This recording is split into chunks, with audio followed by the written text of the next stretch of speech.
Under MFRS 116 and MFRS 141, all palm trees and fresh fruit bunches or FFB are accounted for differently because they have different purposes. All palm trees are classified as bearer plants under MFRS 116 because they are used to produce FFB over many years and are not grown to be sold. Therefore, they are measured at cost less accumulated depreciation and impairment or under the revaluation model if adopted.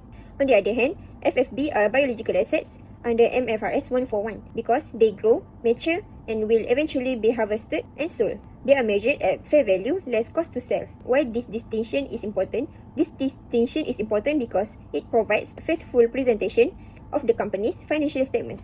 The all palm trees are long-term productive assets, while the FFB are current assets whose value changes as they grow.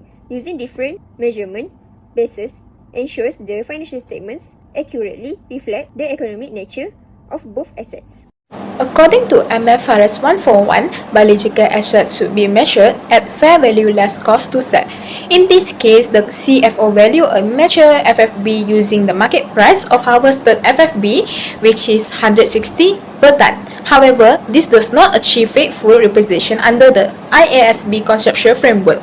It is not complete because it ignores biological risks such as disease, weather condition, and uncertain needs. It's not neutral because the CFO under pressure to improve financial result for potential investor. It is also not free from material error because it assumes all immature FFB will mature and be sold at current market price. Furthermore, the economic substance of immature FFB is different because they are still undergoing biological transformation and cannot yet to be sold. Therefore, a more faithful valuation should adjust for biological risk, expected yields, and cost to sell. First of all, complying the CFO instruction create ethical risks such as lacking integrity, objectivity, and professional competence because it may overstate the value of image FFB and mislead investors. Before raising concern, I would review MFRS 141, gather supporting evidence, and prepare a proper valuation.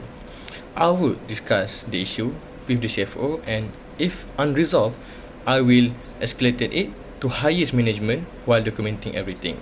As an accountant, I must ensure the financial statements are accurate, comply with MFRS, and serve it into the public interest. The correct classification depends on how each property is used. Property 1 should be split into two parts.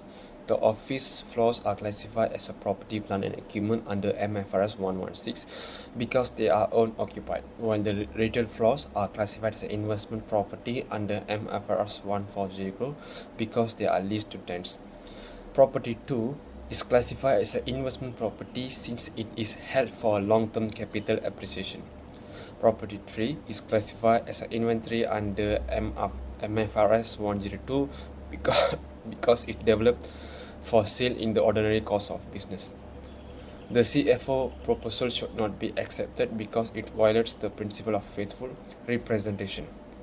Classifying all properties as an investment property will misclassify assets, overstate profits through fair value gains, and fail to present complete, neutral, and accurate financial information.